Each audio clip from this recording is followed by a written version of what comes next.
He's ESPN's Emmy Award-winning college football analyst, Kirk Herbstreit. New book out called Out of the Pocket, Football, Fatherhood, and College Game Day Saturdays. He'll be his opening assignment, not bad, Georgia against Clemson, number 5 versus number 3. That'll be the Duke's Mayo Classic in Charlotte. Also working with Chris Fowler again this year. And Herbie joins us on the program. Oh, you got Ohio State colors on there, Herbie? No, I got University of Dayton colors on. Oh, okay. I like that. Do you have any maize and blue, though? I do. I don't usually go with that shirt-tie combo because I've been destroyed by the lunatic fringe for wearing that. So I tend to, even though I like that look, but I just kind of put it on the back burner for a few decades. What's the toughest response you ever got to an outfit or something you said? I think it was even Jim Tressel when I was doing a game, and I always go down on the field before games. And I despite what fans may think about announcers, we don't always think about our shirt tie combo color with the teams we're covering. And Jim Tressel said, "Wow, can't believe you're wearing that." And I didn't even think about it. I looked down and I had a blue shirt with a yellow tie on, and I was like, okay, mental note, never wear this combo, I guess. So that was, other than that, I worked with Brent Musburger for years, and Ohio State fans would come up to me and be like, "I hate Musburger." I'd be like, "Why?" "Oh, he loves Michigan." I'm like, "He does? I've worked with him for 8 years. I don't think I think he likes the team that he bets on. I don't think he loves Michigan." And they're like, "No, one time he wore a blue coat and a yellow overcoat. I mean, he clearly loves Michigan." I'm like, he's the guy that said "Holy Buckeye" on that 4th and 1 against Purdue. Like he loves the game, man. He's not in love with Michigan, but you know how fans are. If somebody didn't see when Eminem came into the booth with you and Brent, how would you describe Eminem's mindset? It's an interesting question, and people, if they're not familiar with that, need to Google that. So he came in with his bodyguards, and he was very clear that the whole booth had to be emptied. So all the spotters, statisticians, everybody had to get out of the booth. It just had to be Brent and I in there by the time, or he wouldn't have come into the booth. So, we cleared everybody out. He came in at a break. Could not have been any cooler. Came up, he's like, "What's up, Kirk? How you doing, man? Nice to meet you, Mr. Musburger. Wow, it's a great honor." We were just sitting there hanging out. He put his headphones on, and we were just talking, just normal. And then he goes, "Man, I hate live TV, man." And I go, "Oh, are you kidding me? This will be easy." And he goes, "Where's the camera?" And it's like one of the cameras in these booths, you've seen them. They're the size of a Coke can, and they're just kind of hanging up at the top. And I just kind of pointed to it. And he goes, "Okay, cool, right there." I go, "Yeah." And all of a sudden, 3, 2, 1, we're back. And Brent starts to talk. And we go from like an overshot of the big house in Ann Arbor up to the booth. And all of a sudden, I look over, and he's turned into something. I don't even know what he was. He's just all of a sudden and Brent's like, "All right, here he is. Eminem's up here with us." And Eminem just goes into this character for one of his songs. And I was just talking to him. Like, what happened? And he stayed in that character for, it felt like a minute, but it was probably 15 seconds. And then he kind of snapped out of it and started to do the interview. But man, it went viral. It was everywhere.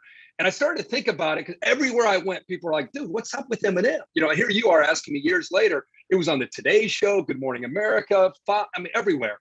And what a genius move by him, because he had a new album coming out. And what better way to market that than to do that prank? And it got everybody talking. Wait, you think he did that? You think he did that on purpose? Absolutely. I think he went into that berserk character just to have some fun and to create people to be like, "What was he high? What's wrong with Eminem? All that noise at least made people know that, hey, he's got a new album coming out." That's what I think he did. I love that Brent goes, "Marshall," and then he called him Mathers. Mathers, tell us about the new Mathers, tell us about the new album. Because Oh, Brent is so up on his Eminem, yeah, Mathers. yeah, yeah. One time Brent said he read a promo. He goes, "Oh, don't forget next Monday it's the big show." He goes, "It's Usher and Beyonce will be on the program." And Beyonce. Ladies and gentlemen, Beyonce. And I was like, Brent, on the air, I said, Brent, Beyonce. Yeah. And he goes, Herbie, okay, thank you. I go, listen, if you're going to get one name right, get Beyonce right. I mean, she's worth getting right, for sure. Herbie's got a new book out of the pocket, Football, Fatherhood, and College Game Day Saturdays. Toughest thing to write about in the book was what? Gene Wojciechowski. I did this with him, and just the fact that I had trust with him. I went, I don't know what it's like for you as a kid growing up, but went through a lot of stuff. I kind of compartmentalized a lot of that emotionally as a kid, and I think just having to uncover that a little bit, going through a lot of dysfunction in my background with my family, and probably talking candidly about that, kind of being vulnerable and being willing to talk about it and do a book. Like, I'm a guy that I'm kind of an introvert. I don't talk about my feelings very often with people. And so to kind of relive some of that stuff was definitely the toughest part. And I think throughout the entire book, I was very self-deprecating, very honest with myself as a person and as an athlete, as a broadcaster. And I think, if you're going to do a book, that's probably the only way you can do it. How important were sports given the dysfunction in your family? Well, I think people that have, their parents divorced and in my case, my parents remarried and ended up getting a divorce again. I went to like 8 schools in 9 years, and I was this shy kid. And so, I think people either turn to anger and resentment, and in a lot of cases they go to drugs. And for me, it was sports. I was so lucky. I'd never had resentment towards my dad. My dad was my hero, and then he was kind of in and out of my life. I had more of an emptiness. Like, I wanted more of my dad. My dad was a good person. He just didn't get along with my mom when they got a divorce, and it was nasty for the rest of their life for the most part. And so holidays and all that kind of stuff, the rest of our lives was difficult to manage. So my outlet was always sports, watching sports, playing sports. My buddies and sports were where I went to escape and just kind of lived in that world. I don't know what's going on with the Alliance.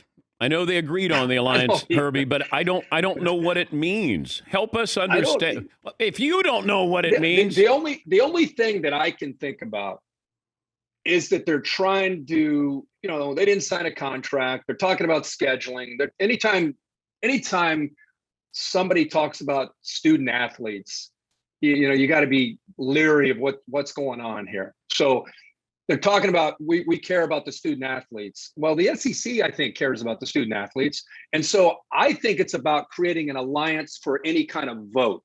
If we're going to go to a 12-team playoff, the alliance in the corner over there is like, they're whispering in each other's ear, looking across the room at Greg Sankey, like, there's 3 of us. You might be big and powerful, but there's 3 of us. We get 3 votes. And they're talking about how they're going to vote. That's the only thing that I can think of, is that they're aligned against the SEC at this point, that they can control things in that. Remember, it's a Power 5. For now, it's a Power 5 conferences. And those 3, for all intents and purposes, if they're aligned, could control whatever decisions are made moving forward. If it continues to be by a vote, with a unanimous vote is what you need. And I think that's the only thing that I can really think that they can talk about scheduling, and they can talk about, trying to be, the true, model for student athletes and all of that. But I think it's really more about trying to control power of voting moving forward. Don't you think we're headed towards the NFL model here, Herbie, where there's 32, 40 schools, and you have college football will make the schedules. Maybe the players get paid. ESPN, Fox, they come in and they make the schedules for that you basically have an NFL model in college football. I think we're getting closer and closer to that. I think that the game changer, Dan, was a Supreme Court ruling. They basically took the knees out of the NCAA. And Judge Kavanaugh, not only with the ruling, he said, basically, if you come back here again, it's going to be a lot worse for you. And I think it made Mark Emmert, like a week, 7 to 10 days later, he came out publicly and basically said, well, that's a wrap. We're pretty much done. We're pulling back, and we're going to let the conferences govern things moving forward. So I think that's what got Oklahoma and Texas and these, everything, these dominoes started to fall, is everyone's looking at the future and trying to guess, where's this thing going? And maybe what you're describing is where we're headed. I mean, I'm an old school guy. I'm a traditionalist. I love college football. I love the pageantry of the sport. I hope we don't lose that.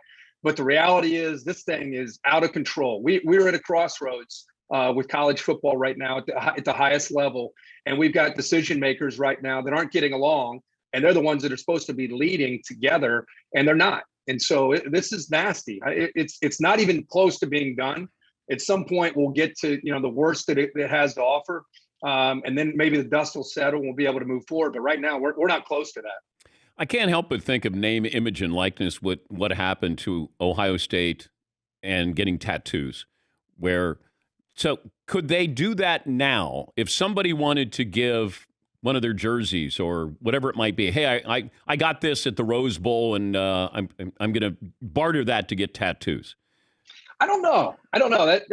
My understanding of name, image, and likeness is you can use your name, image, or likeness for whether it's a simple thing like tweeting something out on behalf of a company, or doing commercials for a local car dealer or pizza dealer or whatever it might be. I don't know if you can partner to try to say, hey, here's a jersey that I wore in the Rose Bowl. Can I have a free tattoo? I don't know. This stuff is just too new for me to know whether or not that is legit. And same thing with Reggie Bush. I've heard a lot of people say, this is unfair. Reggie Bush should be reinstated. And I'm thinking that was like, from what I remember about Reggie Bush, that was an agent that had a marketing team that provided money for his family. That's a different set of circumstances than if Reggie Bush did a commercial for somebody and got paid. That would be different. That would be allowed today. But like an agent paying you money is not cool. Like that still can't happen. Would you give Reggie Bush his Heisman back?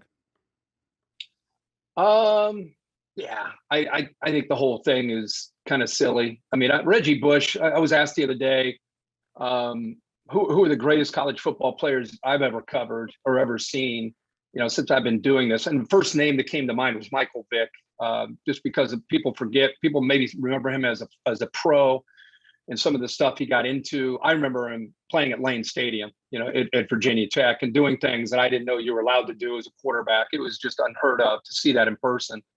And then the other guy's Reggie Bush. I mean, Reggie Bush, from the very first time I saw him carry the ball as a young player, he would jump in the air and land and hit the ground. Like if you're playing a video game and you had a turbo button, like he would go in the air, land, and somehow hit his turbo button when he landed and just be gone. And just spectacular. So I hate that he got caught up in whatever it was he got caught up in. But to me, I would definitely provide him with his Heisman, and he should be around USC football as often as he can be around. How surprised were you that Urban Meyer decided to coach again and coach in the NFL? Well, I was surprised. I think the watching him on the sidelines. You remember when Ohio State was playing in his last year? How many times did we see him like holding his head and taking a knee, and like it almost looked like he was getting dizzy? I thought, man, this might be it for him. And I don't know what happened. I haven't spoken with him about why now, about his health. And I know that he's always had a calling to want to get back in, but he must feel, as far as his doctors with that cyst, must be okay. I watched him the other night, and he looks still, he can't help it. He's so competitive. He's not like a coach like Tom Landry that just kind of sits there and watches the game. I mean, he's like, his blood is boiling on the sidelines, and it's going to be a long year, with Jacksonville, and he's going to have to learn to somehow let those emotions to the side, because that offensive line is going to allow some hits on his franchise quarterback this year. Give me a sneaky team not in the top 10 that could be in the Final Four at the end of the year. Well, the one I'll give you that's first in the top 10 is Cincinnati. And how do you get into the playoff? Because we've not seen that if you're a group of 5 team. Boise State used to flirt with the BCS because they would have a Virginia Tech who was a top 10 opponent. They'd have a Georgia who was a top 10 opponent. And they would win those games and they would have a shot at the end to try to get in there. I think with Indiana or with Cincinnati, they play at Indiana, who's a top 15 team this year, and they play in South Bend. Those are non-conference games for Cincinnati. Remember how they played against Georgia in the Sugar Bowl? They really outplayed Georgia. They just couldn't close the deal and they lost the game, but they were really competitive. I think they scored some points there as far as respect. So Cincinnati is a team that I think could actually break into the top 4 if, in fact, they win against Indiana and Notre Dame on the road. Then they'd have to win the American. Outside of that, I would say I would give you, let's say Wisconsin could be maybe a surprise team. They had a down year a year ago. They seem to be a team that could be on the bounce. I think the winner, actually, the Penn State-Wisconsin game, they open up, by the way. That's a tough opener in college football. Whoever wins that game, I think, could bounce and have a legitimate shot to get it up into the top 10 pretty quickly. Good luck with the book, and we'll be watching opening night. It'll be Georgia versus Clemson, and that'll be the Duke's Mayo Classic, September the 4th there on ABC. Hey, great to talk to you again, Herbie. Thank you, buddy. All right, Mathers. Yeah, Mathers. Thank you, Herbie.